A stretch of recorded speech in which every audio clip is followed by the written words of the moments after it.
जत शहरात कालबाह्य वस्तूंची विक्री. जत ग्रामपंचायतची नगरपरिषद झाली तरीसुद्धा प्रशासन हे पूर्णपणे सुस्त असून जनतेच्या जीवाशी खेळ खेळणारे मालामाल झाले. अलीकडील ताजे उदाहरण म्हणजे कालबाह्य झालेले भगरीच्या पिठाची विक्री करून जनतेच्या जीवाशी खेळ खेळला.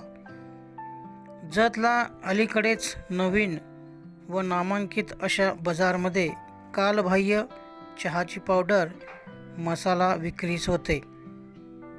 आता तर कहर झाला, नामांकित कंपनीची बिस्किटे विक्रीस आहेत.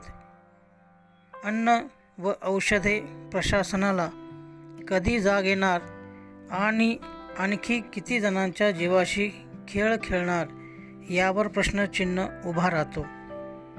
जनतेने कोणत्याही वस्तूची खरेदी करताना ती वस्तू कालबाह्य तर झाली नाही ना याची शहानिशा करून वस्तू खरेदी करावी